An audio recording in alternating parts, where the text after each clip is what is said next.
ചെമ്പനീർ പൂവിന്റെ ഏറ്റവും പുതിയ വിശേഷങ്ങളിലേക്ക് എല്ലാവർക്കും സ്വാഗതം. ഒരിക്കലും നമ്മുടെ ശ്രുതിയും വർഷയും സച്ചിയെക്കുറിച്ച് പരസ്പരം സംസാരിക്കുന്നത് രേവതി കേൾക്കാൻ ഇടയാവുന്നുണ്ട്. സച്ചി വെറും കുടിയനാണെന്ന് ശ്രുതി വർഷയുടെ അടുത്ത് പറയുമ്പോൾ എന്നാലും രേവതിയേട്ടത്തിയുടെ ജീവിതം വല്ലാത്ത കഷ്ടം തന്നെ. എന്റെ ശ്രീകാന്ത് ആണെങ്കിൽ ഇതുവരെ മദ്യം കൈകൊണ്ട് പോലും തൊട്ടിട്ടില്ല.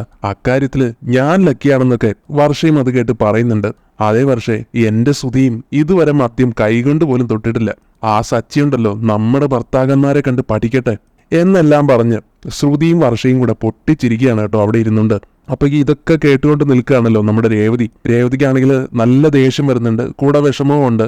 ഇനി ഇതിങ്ങനെ വിട്ടാൽ ശരിയാവില്ലെന്നും ഇവരുടെയൊക്കെ ഈ പരിഹാസം ഏറ്റുവാങ്ങേണ്ട വ്യക്തിയല്ല എന്റെ സച്ചിയേട്ടനെന്നും, അതുകൊണ്ട് സച്ചിയേട്ടന്റെ ഈ കുടി അത് എത്രയും പെട്ടെന്ന് മാറ്റണം. ഇല്ലെങ്കിൽ എല്ലായിടത്തും അപമാനിക്കപ്പെടുന്നത് ഈ ഞാനാണ്. ഇതിനൊരു അവസാനം ഉണ്ടാക്കിയേ പറ്റൂ എന്ന് തന്നെ മനസ്സിൽ തീരുമാനിച്ചുറപ്പിക്കുകയാണ് കേട്ടോ രേവതി. ശേഷം രേവതി സച്ചിയുടെ അടുത്തേക്ക് ചെല്ലുന്നുണ്ട്. എന്നിട്ട് ആദ്യം തന്നെ പറയുന്നുണ്ട്, നിങ്ങളെ ഇനി മുതൽ മദ്യം കൈകൊണ്ട് പോലും തൊടാൻ പാടില്ല. ഇത് കേൾക്കുന്ന സച്ചിയാകട്ടെ, അതുമാത്രം എന്നെ കൊണ്ട് നിർത്താൻ പറ്റില്ലെന്ന് നിനക്ക് അറിഞ്ഞൂടെ രേവതി? എന്നെ കൊണ്ട് ഇനി കൂടി നിർത്താൻ പറ്റുമെന്ന് എനിക്ക് തോന്നുന്നില്ല. ഞാൻ അക്കാര്യത്തില് പരാജയമാണ് രേവതി എന്നും പറഞ്ഞുകൊണ്ട് രേവതിയെ നിരാശപ്പെടുത്തി സച്ചി അവിടെ നിന്നും പോവുകയാണ്. പിന്നീട് ഒരിക്കലും രേവതിയുടെ അടുത്ത് പൂ കെട്ടുന്ന ഒരു സ്ത്രീ ചെന്നിട്ട് പറയുന്നുണ്ട്, നീ വിഷമിക്കേണ്ട രേവതി, മദ്യപാനം നിർത്താനുള്ള ഒരു മരുന്ന് എനിക്കറിയാം, ഞാനത് നിനക്ക് വാങ്ങിത്തരാം. പിന്നീട് ഒരു പ്രശ്നങ്ങളും ഉണ്ടാവില്ല. സച്ചിയുടെ കുടിയുണ്ടല്ലോ അത് എന്നേക്കുമായിട്ട് നിൽക്കും. അങ്ങനെ പറഞ്ഞിട്ട് ആ സ്ത്രീ ഒരു മരുന്ന് വാങ്ങി രേവതിയുടെ കയ്യിലേക്ക് കൊടുക്കുന്നുണ്ട്.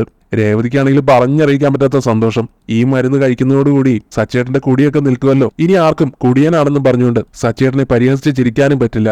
അങ്ങനെ അതെല്ലാം ഓർത്തുകൊണ്ട് രേവതി നല്ല സന്തോഷത്തിൽ തന്നെ ആ മരുന്നും എടുത്തുകൊണ്ട് വീട്ടിലേക്ക് പോവുകയാണ്. ഓറഞ്ച് ജ്യൂസിൽ ഈ മരുന്ന് കലക്കി സച്ചിക്ക് കൊടുക്കാനാണ് രേവതിയുടെ പ്ലാൻ. അങ്ങനെ ആരും കാണാതെ ഒരു ഓറഞ്ച് ജ്യൂസ് ഉണ്ടാക്കി അതിൽ ആ പൊടി കലക്കിയിട്ട് ഇത് കഴിക്കുന്നതോടെ സച്ചേട്ടന്റെ എന്നേക്കുമായിട്ടുള്ള കുടി നിൽക്കും.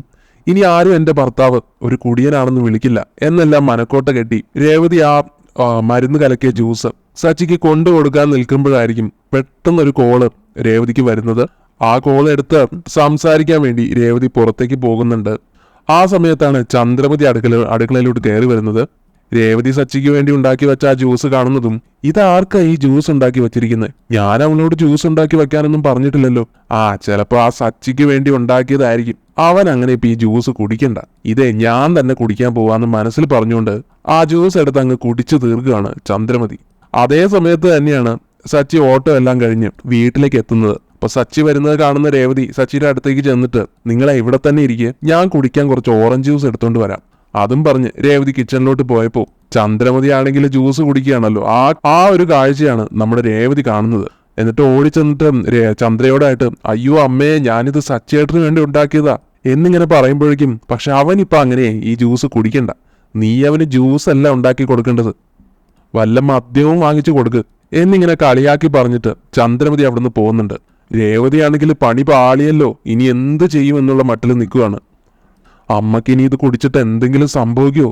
ഇക്കാര്യം ഞാൻ അമ്മയോട് തുറന്നു പറഞ്ഞാലോ? അല്ലെങ്കിൽ പിന്നെ വേണ്ട, ഇനി ഞാനത് പറഞ്ഞ അമ്മ ഞാനത് മനഃപൂർവ്വം കലക്കി കൊടുത്തതാണെന്ന് വരെ പറയും. അങ്ങനെ ചന്ദ്രമതിക്ക് എന്തെങ്കിലും സംഭവിക്കുമെന്ന് ഓർത്ത് രേവതി അങ്ങനെ ടെൻഷൻ അടിച്ച് നിൽക്കുമ്പോഴായിരിക്കും കൃത്യം ചന്ദ്രമതിക്കാണെങ്കിൽ വയറുവേദനയും അതുപോലെ വൊമിറ്റിങ്ങും ഒക്കെ ഉണ്ടാവുന്നുണ്ട്. എന്റെ ശരീരം തളരുന്നു രവിയേട്ടാ, എനിക്ക് വയ്യാന്ന് പറഞ്ഞ് ചന്ദ്രമതി ബെഡിലേക്ക് വീണ് കിടക്കുകയാണ്. ഇത് കാണുന്ന രവീന്ദ്രൻ ചോദിക്കുന്നുണ്ട്, അല്ല ചന്ദ്രൻ, നിനക്ക് കാലത്ത് ഒരു കുഴപ്പം ഉണ്ടായിരുന്നില്ലല്ലോ, പെട്ടെന്ന് ഇത് എന്ത് പറ്റി? അതൊന്നും എനിക്ക് അറിയില്ല രവിയേട്ടാ, ഞാനിപ്പോ ചത്തുപോകുക എന്ന് പറഞ്ഞ് ചന്ദ്രമതി അവിടെ കിടന്ന് നിലവിളിക്കുകയാണ് ചെയ്യുന്നത്. ഈ നിലവിളി കേട്ടുകൊണ്ട് സച്ചി അങ്ങോട്ട് ഓടിച്ചെന്നിട്ട് ചന്ദ്രമതിയുടെ അവസ്ഥ കാണുമ്പോ, അയ്യോ അമ്മേ, എന്തു പറ്റി? നെറ്റിയിൽ നല്ല ചൂടുണ്ടല്ലോ, നല്ല പനിയാണെന്ന് തോന്നുന്നു, ഞാനേ പോയി ഡോക്ടറെ വിളിച്ചോണ്ട് വരാം. ഈ അവസ്ഥയിൽ അമ്മയെ കൊണ്ട് ഹോസ്പിറ്റലിലേക്ക് പോകാൻ പറ്റില്ലല്ലോ. അങ്ങനെയും പറഞ്ഞ് സച്ചി വേഗം ഡോക്ടറെ വിളിക്കാനായിട്ട് പോകുന്നുണ്ട്. ശ്രുതിയാണെങ്കിലും ചന്ദ്രമതി ആശ്വസിപ്പിക്കുന്നുണ്ട്, ദേ സച്ചി ഇപ്പൊ ഡോക്ടറുമായിട്ട് വരുമല്ലോ, ആന്റി പേടിക്കാതിരിക്കുക എന്നും പറഞ്ഞിട്ട്. ഇതെല്ലാം കണ്ടുകൊണ്ട് നിൽക്കുന്ന രേവതിയാണെങ്കിൽ ശരിക്കും ടെൻഷനായി പോകുന്നുണ്ട്. എന്നിട്ട് ഉടനെ മരുന്ന് തന്ന സ്ത്രീ ഉണ്ടല്ലോ, അവരെ കോൾ ചെയ്തിട്ട് മരുന്ന് മാറിയ കാര്യമൊക്കെ അവരോട് അറിയിക്കുന്നുണ്ട്. അപ്പോൾ അവര് പറയും, മോള് വിഷമിക്കണ്ട, മരുന്ന് കുടിച്ചത് മാറിപ്പോയെന്ന് വെച്ചേ ജീവന ആപത്തൊന്നും സംഭവിക്കില്ല. പക്ഷെ 1-2 ആഴ്ച ഈ അവസ്ഥയിൽ തന്നെയായിരിക്കും, ശരീരം നല്ല വേദനയായിരിക്കും, നേരെ ആവാൻ കുറച്ച് ടൈം എടുക്കും, എങ്കിലും പേടിക്കാനൊന്നുമില്ല എന്ന് തന്നെയാണ് അവർ പറയുന്നത്. അങ്ങനെ കുറച്ച് കഴിയുമ്പോഴത്തേക്കും ഡോക്ടർ എത്തുന്നുണ്ട് ചന്ദ്രമതിയെ പരിശോധിക്കാൻ വേണ്ടിയിട്ട്. അങ്ങനെ ചന്ദ്രമതിയെ പരിശോധിച്ച് ഇഞ്ചക്ഷൻ ഒക്കെ കൊടുക്കുന്നുണ്ട്. ഇതിൽ ഞാനൊരു ടാബ്ലറ്റ് എഴുതിയിട്ടുണ്ട്, ഇത് ഫുഡ് പോയ്സന് വേണ്ടിയിട്ടുള്ളതാ. മാത്രമല്ല ഒരു 2 ദിവസം കഞ്ഞി മാത്രം കൊടുത്താൽ മതിയെന്നും സച്ചിയോടും രവീന്ദ്രനോടും ഒക്കെ ആയിട്ട് പറഞ്ഞിട്ട് ഡോക്ടർ അവിടുന്ന് പോവുകയാണ്. ഇതേ സമയം ചന്ദ്രമതിയുടെ കാര്യങ്ങളെല്ലാം അറിഞ്ഞ് വർഷയും അങ്ങോട്ടേക്ക് എത്തുന്നുണ്ട്. വർഷ ചോദിക്കുന്നുണ്ട്, ഫുഡ് പോയ്സൺ ആവാൻ മാത്രം ആന്റി എന്താ കഴിച്ചതെന്ന്.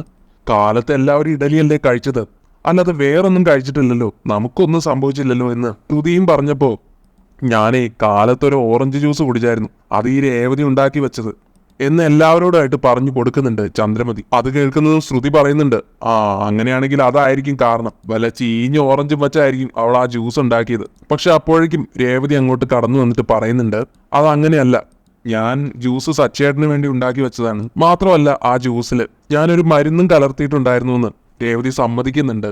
ഇത് കേൾക്കുന്നത് എല്ലാവരും ഞെട്ടുന്നുണ്ട്.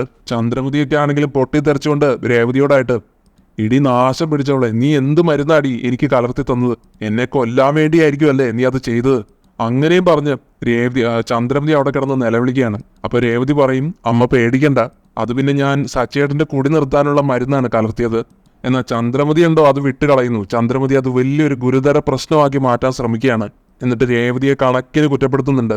ഇവള് കാരണമാണ് എനിക്ക് ഈ അവസ്ഥ ഉണ്ടായതെന്നും, കുറച്ചു നേരം എന്റെ ജീവൻ തന്നെ പോയില്ലേ, അവന്റെ കുടി നിർത്താൻ നോക്കിയിട്ട് അനുഭവിച്ചത് മൊത്തം ഞാനാണ്, ഞാൻ ഈ കിടക്കയിൽ നിന്നൊന്ന് എഴുന്നേറ്റോട്ടെ, നിന്നെ ഞാൻ വെറുതെ വിടില്ലടി എന്നൊക്കെ പറഞ്ഞ് പൊട്ടിക്കരയുന്നുണ്ട് ചന്ദ്രമതി.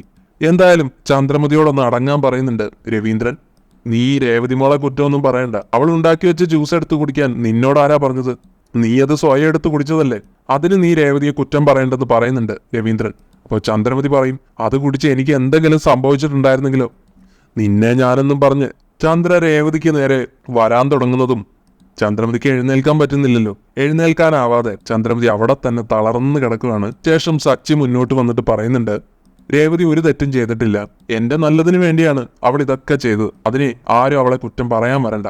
എന്തായാലും ഞാൻ ഒരു കാര്യം തീരുമാനിച്ചു, ഞാൻ ഇന്നത്തോടെ എന്റെ കുടി നിർത്താൻ പോവുകയാണ്. സച്ചി ഇങ്ങനെ പറയുന്നതും രേവതിക്ക് പറഞ്ഞറിയിക്കാൻ പറ്റാത്ത സന്തോഷമാണ് തോന്നുന്നത്. സച്ചിയുടെ കുടി നിർത്താൻ രേവതി എടുക്കുന്ന എഫേർട്സ് എല്ലാം സച്ചി മനസ്സിലാക്കുന്നുണ്ട്, തിരിച്ചറിയുന്നുണ്ട്. അതുകൊണ്ട് ഇനി അവളെ ആ ഒരു കാര്യത്തിൽ വിഷമിപ്പിക്കണ്ട എന്നുള്ള തീരുമാനത്തിൽ തന്നെയാണ് സച്ചി താൻ ഇനി ഒരിക്കലും കുടിക്കില്ല എന്ന് അവിടെ വെച്ച് പ്രഖ്യാപിക്കുന്നത്. പക്ഷെ ചന്ദ്രമതി ആണെങ്കിൽ അപ്പോഴും നല്ല ദേഷ്യത്തിൽ തന്നെയാണ്. എന്നിട്ട് പറയും, ഞാനും ഒരു തീരുമാനം എടുത്തു, ഇനി മുതൽ ഈ രേവതി ഉണ്ടാക്കുന്ന ഒരു ഭക്ഷണം പോലും ഞാൻ കഴിക്കില്ല. ഇവളെ എനിക്കിപ്പോൾ വിശ്വാസമില്ല, ഇനി എനിക്ക് എന്താ കലർത്തി തരുന്നതെന്ന് പറയാൻ പറ്റില്ല. അതുകൊണ്ട് ഇവളുടെ കൈ കൊണ്ട് ഒരു പച്ച വെള്ളം പോലും ഞാൻ വാങ്ങി കുടിക്കില്ല എന്ന് എല്ലാവരോടായിട്ട് പറയാണ് ചന്ദ്രമതി. ഇതൊക്കെ കേട്ട് രവീന്ദ്രൻ പറയുന്നുണ്ട്, ചന്ദ്രേ നീ ആലോചിച്ചിട്ട് ഓരോന്നും പറ, ഇല്ലെങ്കിലേ നിന്റെ തീരുമാനത്തിന് അനുഭവിക്കാൻ പോകുന്നത് നീ മാത്രമായിരിക്കും. കാരണം ഈ വീട്ടിലെ മറ്റ് 2 മരുമക്കളും അടുക്കളയിൽ കയറാറില്ല, രേവതി മാത്രമാണ് എന്തെങ്കിലും ഉണ്ടാക്കി തരുന്നത്. നീ ഇങ്ങനെയുള്ള കടുത്ത തീരുമാനങ്ങളൊക്കെ എടുക്കുകയാണെങ്കിൽ പിന്നെ നിനക്ക് അതും കൂടെ കിട്ടാതാവും. അതുകൊണ്ട് ഒന്നുകൂടെ ആലോചിച്ചാൽ നിനക്ക് നല്ലതെന്ന് ഉപദേശിച്ച് കൊടുക്കുന്നുണ്ട് രവീന്ദ്രൻ ചന്ദ്രമതിയെ.